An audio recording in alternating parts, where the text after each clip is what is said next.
మనకుండే నెలవారీ ఖర్చుల్లో కరెంటు బిల్లు ఒకటి కదా. ప్రతి మంత్ 500, 1000, 2000, 3000 ఈ విధంగా కరెంటు బిల్ అన్నది వస్తూనే ఉంటుంది, మనం కడుతూనే ఉంటాం. ప్రతి మంత్ ఈ కరెంటు యూసేజ్ అన్నది పెరిగిపోతూ ఉంది. ఎందుకంటే కొత్తగా ఏసీ పెట్టించుకుంటాం, వాడుతూ ఉంటాం, ఆటోమేటిక్గా కరెంటు బిల్లు పెరిగిపోతూనే ఉంటుంది. సో ఈ రోజు ఈ వీడియోలో మన కరెంటు బిల్లుని 90% వరకు ఎలా తగ్గించుకోవచ్చు చెప్తా. అంటే మీకు 2000 వస్తున్నట్లయితే కరెంటు బిల్లు ఈ ట్రిక్ ని పాటిస్తే కేవలం 200 మాత్రమే వస్తుంది. మనం సరిగ్గా ప్లాన్ చేసుకుంటే 200 రూపాయలు కూడా కాదు, జస్ట్ మెయింటెనెన్స్ ఛార్జెస్ కడితే చాలన్నమాట. ఇన్ఫాక్ట్ చెప్పాలంటే అంటే సరిగ్గా నేను చెప్పే ట్రిక్ ని యూజ్ చేసుకుంటే మీకు రివర్స్ లో ప్రభుత్వమే డబ్బిస్తుంది ప్రతి మంత్. ఆ ట్రిక్ ఏంటో ఈ వీడియోలో పిన్ టు పిన్ నేనైతే ఎక్స్ప్లెయిన్ చేస్తా. సో ఈ వీడియోని లాస్ట్ వరకు చూడండి. అంతేకాకుండా ఇంతవరకు ఈ ఛానల్ ని సబ్స్క్రైబ్ చేసుకోకపోతే ఇప్పుడే సబ్స్క్రైబ్ చేసుకోండి.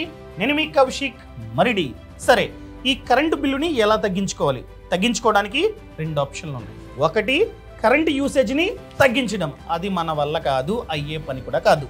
ఎందుకంటే కష్టపడి టీవీ, ఫ్రిడ్జ్ ఇవన్నీ కొనుక్కున్నది ఎందుకు? యూజ్ చేసుకోవడానికే కదా. సో అది అయ్యే పని కాదు. యూసేజ్ ని మనమైతే తగ్గించలేం, కరెంట్ యూసేజ్. 2 ఆప్షన్ చూసుకున్నట్లయితే అదే ఈ వీడియో, అదే రూఫ్ టాప్ సోలార్ సిస్టమ్. ప్రభుత్వం సబ్సిడీ కూడా ఇస్తూ ఉంది. ఏ విధంగా సబ్సిడీకి అప్లై చేయాలో ఈ వీడియోలో చెప్తా. సో అసలేంటి, ఎలా వర్క్ అవుతుంది? మన ఇంటి పైన రూఫ్ టాప్, మన ఇంటి పైన సోలార్ ప్యానెల్స్ ని పెట్టుకుంటాం. ఆ సూర్య కిరణాలు డైరెక్ట్ గా పడి సోలార్ ఎనర్జీ ప్రొడ్యూస్ అవుతుంది. ఆ సోలార్ ఎనర్జీతో మన ఇంట్లో ఉన్నటువంటి AC, fridge, TV, fan, light అన్నీ పనిచేస్తాయి. సింపుల్గా చెప్పాలంటే మన ఇంటికి కావాల్సిన కరెంటుని మనమే ప్రొడ్యూస్ చేసుకుంటాం. ప్లస్ ఒకవేళ ఆన్ గ్రిడ్ సోలార్ సిస్టమ్, ఇందులో చాలా టైప్స్ ఉంటాయి చెప్తా. ఆన్ గ్రిడ్ సోలార్ సిస్టమ్ ని పెట్టుకుంటే ఎక్స్ట్రా యూనిట్స్ ఏవైతే ఉంటాయో, అనగా మనం వాడుకున్నాక ఏవైతే యూనిట్స్ మిగులుతాయో వాటిని ప్రభుత్వానికి వెనక్కి పంపవచ్చు. లేదా నేను కరెంటుని ప్రభుత్వానికి పంపను అనుకున్నట్లయితే ఉంచుకొని అదే కరెంట్ ని నెక్స్ట్ మంత్ కి క్యారీ ఫార్వర్డ్ కూడా చేసుకోవచ్చు. అంటే ఇక్కడ కరెంటు బిల్లు ఆదా ప్లస్ డబ్బు వస్తూ ఉంటుంది. మనం ఎంతైతే ఖర్చు పెడతామో ఆ డబ్బు 4-5 ఇయర్స్ లో వెనక్కి వస్తుంది, పైగా సబ్సిడీ. సో ఇక్కడ roof top solar system 3 types. ఒకటి on grid solar system, 2 off grid solar system, 3 hybrid. So first one, దీనికి మాత్రమే సబ్సిడీ, దీనికి పెట్టుబడి తక్కువ. దీనికి ఆన్ గ్రిడ్ కి పెట్టుబడి తక్కువ, దీనికి మాత్రమే సబ్సిడీ వస్తుంది. సో ఆన్ గ్రిడ్, గ్రిడ్ అంటే ఆ వ్యవస్థ, కరెంటు, ఆ వైర్లు, స్తంభాలు, ఆ ట్రాన్స్ఫారం, ఆ ప్రభుత్వం ఇచ్చే కరెంటు గ్రిడ్ అనమాట.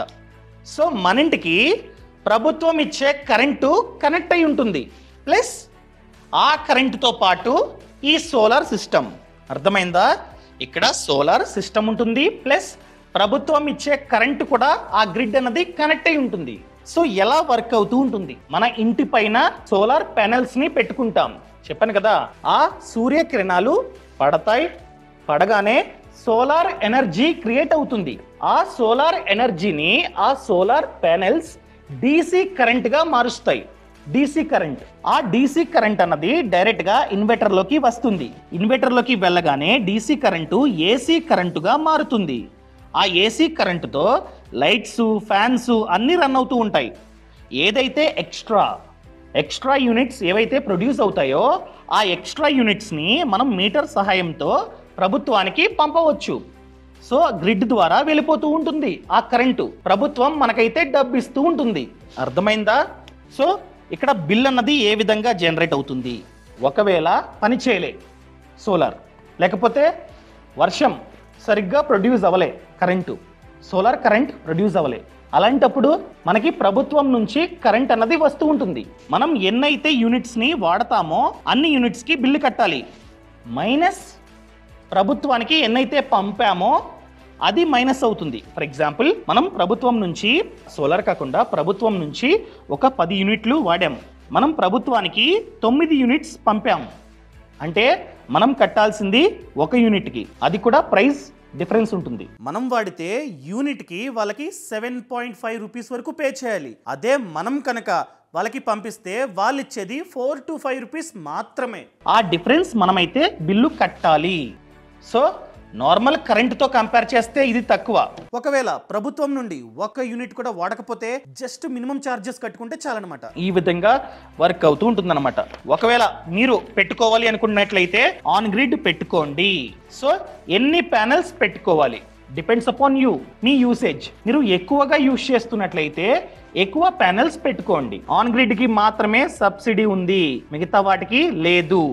సో ప్యానెల్స్ వచ్చేసి 1 కిలోవాట్. సో ఈ విధంగా వర్క్ అవుతూ ఉంటుంది. ఫర్ ఎగ్జాంపుల్ మీకు ప్రతి మంత్ కరెంట్ బిల్లు 2500 వస్తుంది అనుకుందాం. అలాంటప్పుడు మీరైతే 4 కిలోవాట్ హవర్ ప్యానెల్ ని పెట్టుకోవాలి. క్లియర్?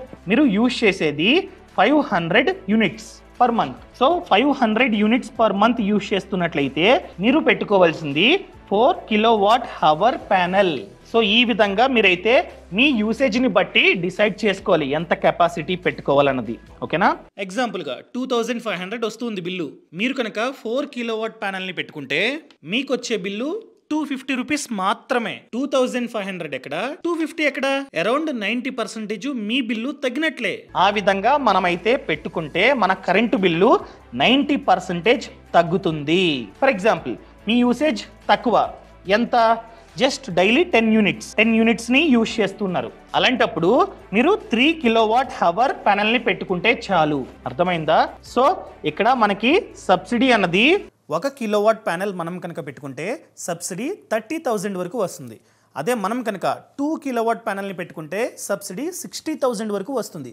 అదే మనం కనుక 3 కిలోవాట్ ప్యానెల్ నుండి 10 కిలోవాట్ వరకు పెట్టుకున్నట్లయితే సబ్సిడీ 78,000 వరకు మనకైతే రావడానికి ఛాన్స్ ఉంది. అంటే మనం ఇన్స్టాలేషన్ ఛార్జ్ ఉంటుంది కదా పెట్టుకోవడానికి, పెట్టుబడి. ఇది 1 టైం ఇన్వెస్ట్మెంట్ ఆప్షన్. ఒక్కసారి మనం పెట్టుబడి పెడతాం, దాని ద్వారా డబ్బు వస్తూ ఉంటుంది, డబ్బు ఆదా అవుతూ ఉంటుంది. సో ఒక్కసారి మాత్రమే ఖర్చు. ఫర్ ఎగ్జాంపుల్ మీరు డైలీ ఒక 10 యూనిట్స్ ని యూజ్ చేస్తున్నారు. అప్పుడు చెప్పాను కదా 3 కిలోవాట్స్ చాలు. సో 3 కిలోవాట్స్ కి ఎంత ఖర్చు అవుతుంది? ఒకవేళ మనం కనుక మన ఇంటి మీద 3 కిలోవాట్ ఆన్ గ్రిడ్ సోలార్ సిస్టమ్ని పెట్టుకుంటే మనకు అయ్యే ఖర్చు 2,40,000. అదే మనం కనుక 3 కిలోవాట్ ఆఫ్ గ్రిడ్ సోలార్ సిస్టమ్ని పెట్టుకుంటే మనకు అయ్యే ఖర్చు 3,60,000. అదే మనం కనుక మన ఇంటి మీద 3 కిలోవాట్ హైబ్రిడ్ సోలార్ సిస్టమ్ని పెట్టుకుంటే మనకు అయ్యే ఖర్చు 3,75,000 అనమాట. ఎలా చూసుకున్నా కూడా ఆన్ గ్రిడ్కే తక్కువ ఖర్చు అవుతుంది. ఒకవేళ మనమే కనుక 3 కిలోవాట్ ఆన్ గ్రిడ్ సోలార్ సిస్టమ్ని పెట్టుకుంటే మనకి ఏ ఖర్చు 2,40,000. ఎగ్జాంపుల్గా అంత కలిపి 2,44,000 అనుకుందాం. అన్ని ఛార్జీలు కలిపి అనుకుందాం. ఎగ్జాంపుల్గా సబ్సిడీ 78,000 మనకైతే వస్తుంది. సో సబ్సిడీ తర్వాత మనకి ఏ ఖర్చు 1,66,000 మాత్రమే. మనం కరెంటు బిల్లు ఫర్ ఎగ్జాంపుల్గా ఇయర్లీ 36,000 కడుతున్నాం. సో 4 ఇయర్స్ మనం ₹1 కూడా కట్టకుండా మొత్తం దీని మీదే బేస్ అయితే మనకి 4 ఇయర్స్లో ఆ డబ్బు వెనక్కి అయితే వస్తుంది. ఇప్పుడు మెయిన్ టాపిక్ అండి. మేము మా ఇంటి మీద ఆన్ గ్రిడ్ సోలార్ సిస్టమ్ని పెట్టుకుందాం అనుకుంటున్నాం. ఎందుకంటే సబ్సిడీ వస్తుంది. ఎలా పెట్టుకోవాలి అండ్ ఈ ప్రభుత్వ సబ్సిడీకి ఎలా అప్లై చేయాలి, ప్రాసెస్ అంతా మాకు తెలియదండి అనుకున్నట్లయితే ఏం కంగారు పడకండి.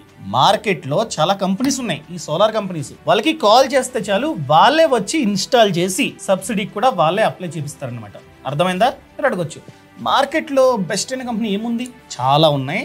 వాటిల్లో వన్ ఆఫ్ ది బెస్ట్ అనే కంపెనీ చూసుకున్నట్లయితే ఫ్రేయర్ ఎనర్జీ. వీళ్ళు గత 11 years గా మార్కెట్ లో ఉన్నారు అండ్ వీళ్ళకి ఆల్రెడీ 11,000 కంటే ఎక్కువ హ్యాపీ కస్టమర్స్ ఉన్నారు. సో మనం కనుక ఈ ఫ్రేయర్ ఎనర్జీ వాళ్ళతో సోలార్ ప్యానల్స్ ని పెట్టించుకుంటే 1,00,000 వరకు మనకైతే డబ్బు ఆదా అవుతుంది. అండ్ ఇక్కడ గుర్తుపెట్టుకోండి, ఈ ఫ్రేయర్ ఎనర్జీ వాళ్ళు మనకి 22,000 వరకు డిస్కౌంట్ ఇస్తున్నారనమాట వాళ్ళ సైడ్ నుండి. అండ్ ప్రభుత్వ సబ్సిడీ 78,000 వరకు మనకైతే వస్తుంది. ఓవరాల్ గా చూసుకుంటే 1,00,000 వరకు మనకైతే డబ్బు ఆదా అవుతుంది. అండ్ దాంతో పాటు వీళ్ళొక AI బేస్డ్ మొబైల్ యాప్ ని మనకైతే ఇస్తారు, అంటే ఇన్స్టాల్ చేపిస్తారనమాట. సో వీళ్ళకి కాల్ చేసి ఇలా పెట్టాలి మా ఇంటి పైన అని చెప్తే యాప్ ని ఇన్స్టాల్ చేపిస్తారు. ఈ యాప్ లోనే ఇన్స్టలేషన్ ప్రాసెస్ ని మనం చెక్ చేసుకోవచ్చు. అండ్ దాంతో పాటు ఇన్స్టాల్ చేసిన తర్వాత ఎంత పవర్ ని జనరేట్ చేస్తుంది ఆ సోలార్ సిస్టమ్ అది కూడా చూసుకోవచ్చు. ఎంత పవర్ ని మనమైతే యూజ్ చేసుకుంటున్నాం, ఎంత పవర్ ప్రభుత్వానికి వెళ్తుంది అండ్ ఎంత డబ్బుని మనం సంపాదిస్తున్నాం, A to Z మనమైతే ఈ యాప్ లో ట్రాకింగ్ చేసుకోవచ్చు.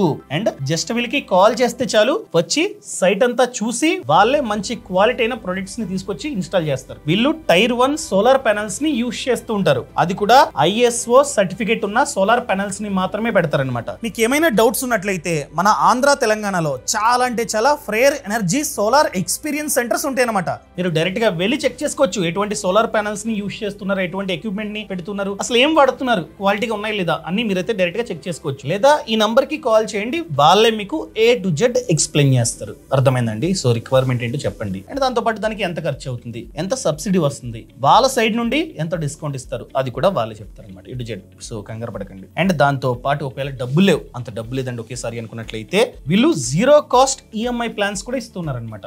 అంటే మనం ఇనిషియల్ గా కట్టాల్సిన అవసరం లేదు, EMIs కట్టుకోవచ్చు. అంటే ఫ్యూచర్ లో మీకు కరెంట్ బిల్ సేవ్ అవుతుంటుంది కదా, ఆ సేవ్ అయ్యే డబ్బునే EMI రూపంలో కట్టుకోవచ్చు అనమాట. దాంతో పాటు సబ్సిడీ వస్తుంది, అండ్ వీళ్ళు కూడా డిస్కౌంట్ ని మనకైతే ఆఫర్ చేస్తుంటారు. బాగుంది కదా?